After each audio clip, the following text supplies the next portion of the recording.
Hello everybody. This project we're going to work on today is going to be a Keith Haring. I'm calling this like a little gingerbread slab. I know it's not really the holidays anymore, but that's kind of essentially what this is. It's a little dancing person on a slab. We are going to poke a hole in the top so that it can be hung somewhere. It can either be an ornament for people or it can just be something, just artwork that you hang on a wall. This session that we're doing this Keith Haring piece in is an entire pop art session. It's probably my favorite of all of these sessions we've done so far.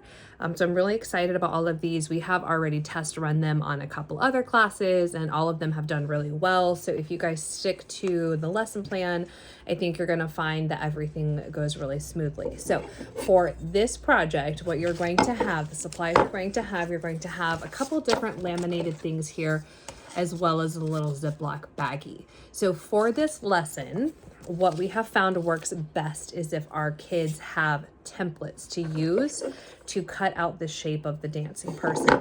So along with the lesson plan that you will also have 2 laminated sheets of Keith Haring's actual little dancers that he drew.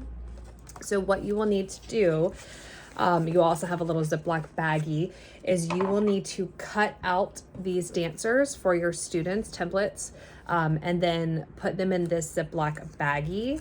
Ashley will make sure to give you an extra $15 for the time it takes. It shouldn't take more than just a few minutes to do this. If you wanted to, you could take it to school. If you have like a particular student that, is a really good helper or something, you could always take it to a different class and have them cut it out at the end of class if they have extra time. But you will have a bag, a pair of scissors, the templates, and your lesson plan. That will be all the things that we get for this particular Keith Haring project. And then after they cut out their little templates, you'll have a bunch of these little guys. You do not need to save the motion lines. We don't have to do that. The kids will be painting the motion lines or drawing them on with a pencil or whatever. So you just need the actual little person. So all of these little templates will go into your bag and you'll reuse it like throughout the session. And then do return them to me because we will probably use them for another session as well. So this is our lesson plan. Of course, on the back as usual, I have the actual artwork. So our art history for this. This is untitled, but in parentheses, we call it Dance. It's from 1987. The artist is Keith Haring.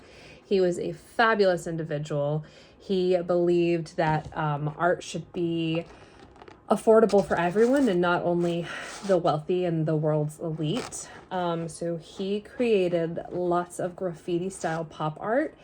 And although his artwork sold for millions of dollars and he was extremely famous, he wanted everyone to be able to purchase his art. So he opened up a storefront in New York City and it sold his artwork in poster form. For what was very, very few dollars compared to the millions of dollars for the actual original version. So he was a very cool dude.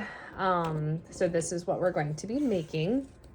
The most important thing I want you all to remember about this piece is that this is a functional piece that is meant to be displayed. This is not supposed to be flat on a table. So I will be reminding you throughout the session to make sure that you're poking the holes in the top right here so that it can be hung either with a string as an ornament on either a Christmas tree or whatever, or so that a string can go through and it can hang on the wall, as artwork. That's very, very, very important. Parents have enough junk laying around their house. They don't need anything else cluttering up their tables.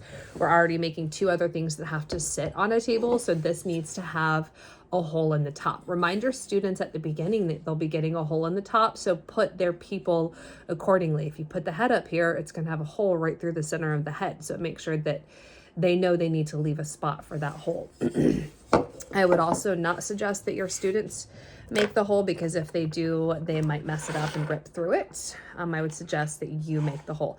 These are the items that your students should have. Obviously the water cup, we always have a pencil, the template, and they can share templates. It doesn't take long when they use this. Their clay and a paintbrush is just a bonus. This is something I like to have for blending. All right, so step one, and I'm just going to read it off of the lesson plan here. Step one, use your scissors to cut out the gingerbread template and set aside. Hopefully that's already done when you get to the class, so you can just hand these out. Step two, flatten your ball of clay by pancaking it between your hands.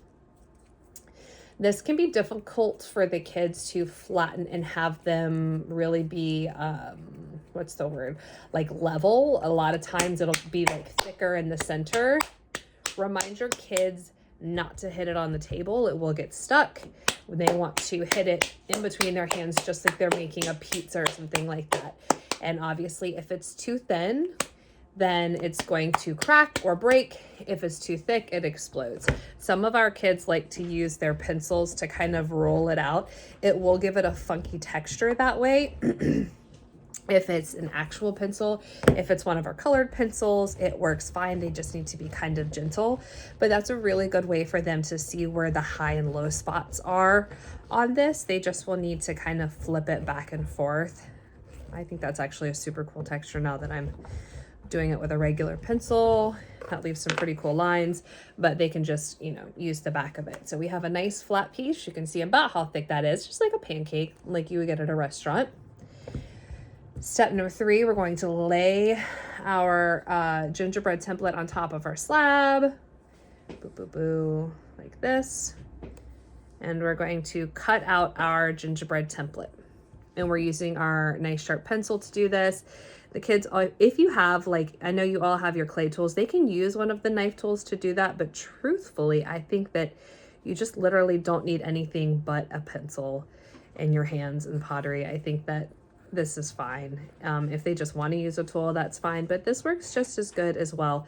Sometimes those knife tools can be kind of difficult for the kids to like change the direction of the tip, and they don't know which way to point it. So a pencil can work just as good as well. So almost done here.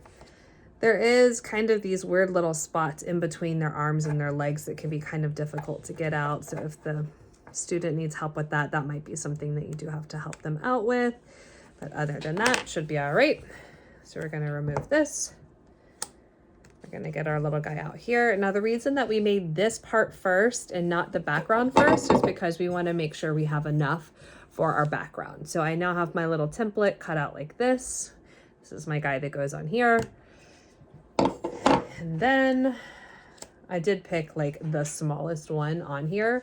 These other ones are bigger, like this size, but I picked like the most random small one. So once they have this cut out, then they're going to fold their piece back up, or they're going to re-pancake it, and that's how we're going to make the background of our slab. So this is technically two slabs blended together, and that gives our slab a little more structure and a little more strength, so that it's not cracking and breaking. I'm gonna use my pencil again to kind of flatten her out here. Now, the shape that the kids want to put this little guy on can be absolutely any shape. I like something funky because Keith Haring, this was, you know, in the 90s, so they used a lot of these kind of splatter like shapes, but it can be totally whatever shape the kids want to do. So I always tell them when we're drawing out our back shape, we're going to use our pencil and we're going to do it really lightly, because if we don't like the shape we make, or if we don't like the size or whatever, because they tend to always make it too small. If we don't like any of that, if we draw it really lightly in the pencil, we can just erase it, right? So if I draw my shape, say I draw my line here, and it's almost like a sketch, I do it really lightly, then I can take my finger and I can just erase it by rubbing it and do it again. But if I've dug all the way through, I cannot erase it. So I'm going to lightly just draw some kind of wavy lines around, kind of like an egg, like a splattered egg, a fried egg or something like that. Yes, I like that. That's good. I used most of my surface. We don't want these to be teeny tiny.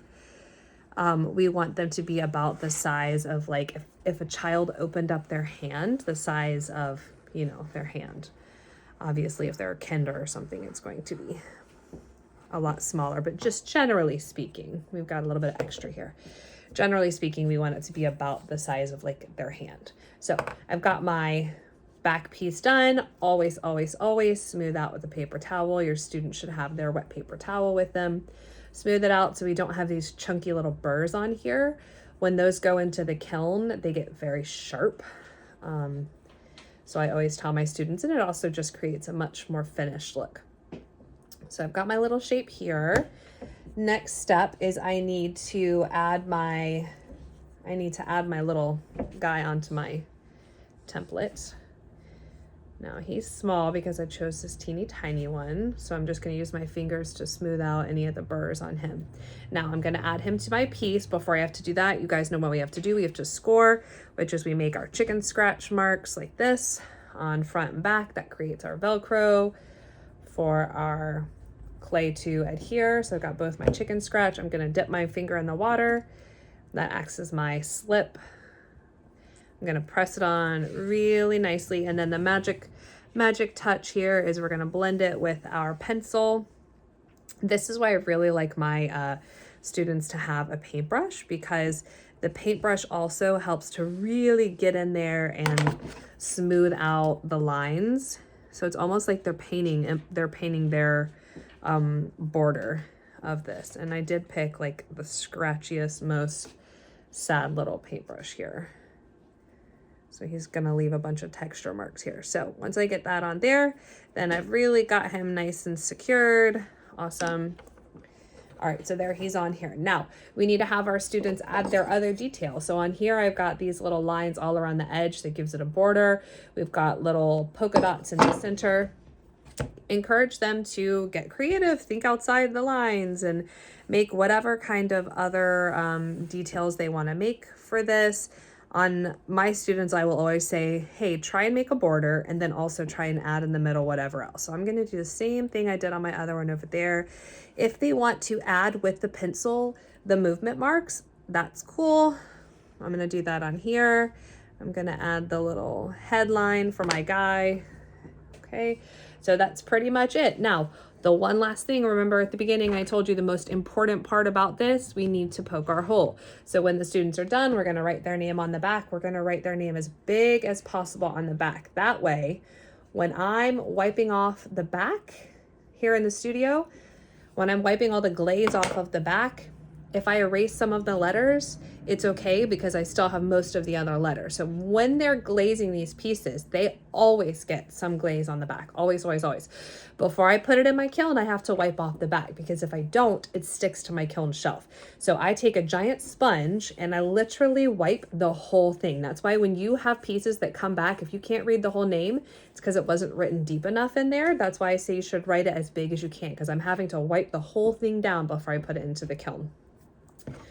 So we're going to write the name on the back, and then we're going to poke a nice big hole. When I poke a hole, I like to go all the way through with my pencil, just like that. And then sometimes it's going to create this weird little like canyon up there. I just press that down with my finger, just like that.